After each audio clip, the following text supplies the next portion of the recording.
triché! On vous a niqué! Voilà ce qu'on dit! Vous avez perdu, on est trop fort à gauche, on a l'amour, on a la fête, on a la joie, vous avez la haine, on est trop fort. Vous avez perdu, désolé.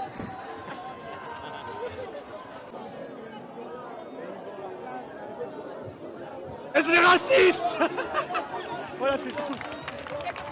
On va aller se faire enculer. C'est tout. Vous avez perdu. Vous avez perdu. Alors, vous avez gaiement. On va rester en France. Nous les boudous, nous restons ici. On reste ici. Voilà, on va rester là, les gars. A lot of talking heads and people from the European Union were absolutely shocked that right-wingers managed to get in the previous election. I mean, the European Union is for decent people, not for right-wing folk that represent the peasantry. I mean, they're tolerated in small numbers, but with the current elections in France, they managed to increase in numbers, and this caused a lot of dismay, horror, and confusion to the previous establishment. So it came as a surprise to many when Emmanuel Macron comes up and says that he wants an early election. Now, for those of you that know me and spoke with me, especially on Twitter, you're probably aware that I already called this. It's very unlikely for a politician, especially one like Macron, to call for an early election unless they're pretty sure they're going to win. And the reason they're doing this is that they believe that if the election is being delayed, then they're going to lose more in the future.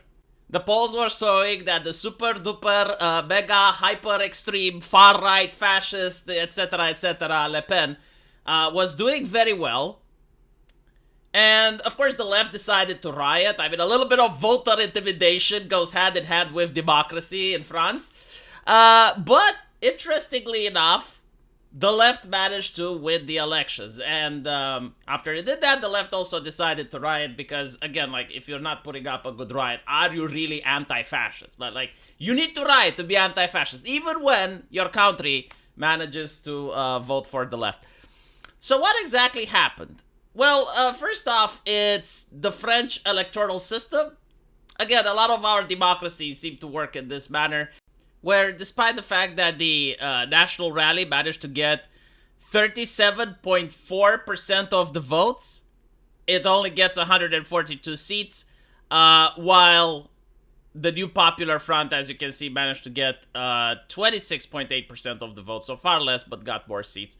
And that is a problem of representation. When you have, like, so many people who are not being represented because the left do not take any of their arguments into consideration. Like, there is absolutely no discussion, no debate, no moderation from what I've seen.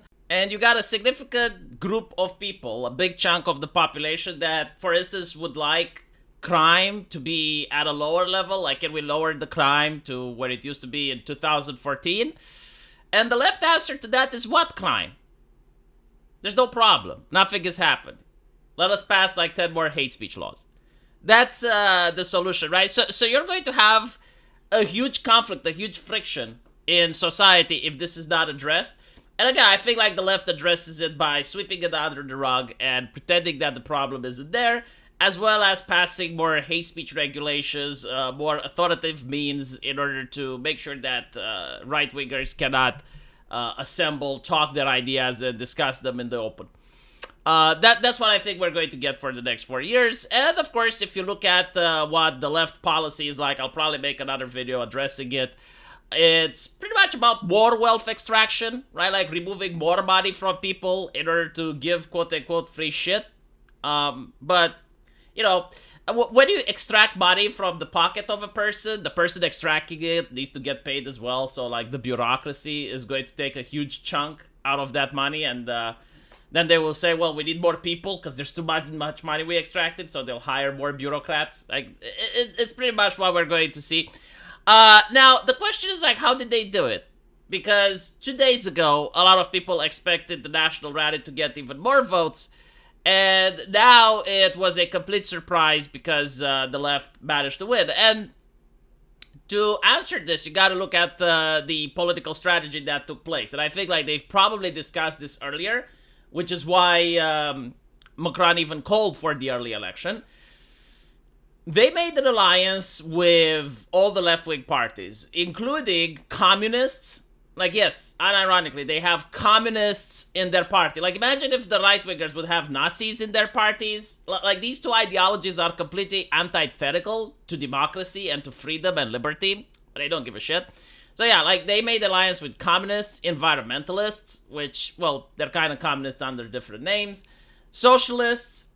And once this alliance was made, they realized that, okay, well, how can we make it so we don't spread the vote? Because if you have, like, some people voting for commies and other people voting for socialists, it hurts the cause as a whole.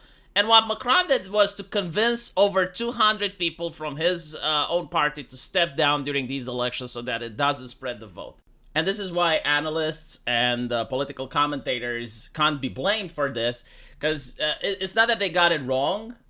It's just they didn't expect those 200 people to drop from the race. And if they had stayed, then the analysts would have been closer to the truth. But again, I see a lot of people on the internet saying, well, you know, the French people voted for this, so they deserve lowering in their living standard. They deserve their cities like Paris to look dirty, with garbage everywhere, to the point where you have Polish people going there in visits and making TikTok videos being abhorred by just how dirty Paris looks compared to Polish cities, and the quality of living going down and taxes going up. And everyone is going to say, well, it's their fault, they're voting for it, right? But when you look at it, the right-wingers got almost 40% of the vote.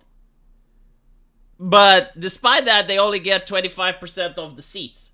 So it's not like people are okay with it. It's not like people don't want any change. It's just that the system is designed in such a way. And take into account that in the future, a lot of the immigrants and asylum seekers and refugees, many of them, if not them personally, but their children and their offspring were going to get a chance to vote. And it's incredibly unlikely that they're going to vote for right-wing parties. Which means that the possibility of right-wingers taking power in France becomes incredibly low. But another possibility of the left losing is actually on the horizon, and we see this in the United Kingdom. We see predominant Muslim areas selecting Muslim politicians that have Islamic-oriented ideology, which is very different than what the conservatives have, as well as what the left has. And in many cases, they are taking seats. So, yeah, we are going to notice this actually happening. Like, we are going to notice many politicians coming up in the future that won't be left-wing or right-wing, but they are going to be Islamic-oriented, and their focus is going to be mainly Islam. And they're going to win seats, and I don't know what the answer to that is going to be. I have no idea how Macron is going to deal with that. Probably a little bit more effective in France, because in their constitution they have secularism, while in Britain they don't. So in Britain, that's definitely going to be a problem, and it's going to be interesting to see the next elections what will bring, because many of the seats won by Labour were very close, incredibly close, with another political opponent that was Muslim. And I'm not saying like the guy happens to be Muslim, and I'm saying like, no, like he actually has an Islamic platform. Like he is campaigning as an Islamist, right? So like he wants things to become closer to Sharia. Like he wants things that cater to the electorate, which is also Muslim in nature. And yeah, it's a different ideology than the left or the right wing, at least the ones that we see in Western Europe. So it's going to be interesting to see what happens in the future. Anyway, let me know what you guys think, and as usual, I'll see you in the comment section. Take care.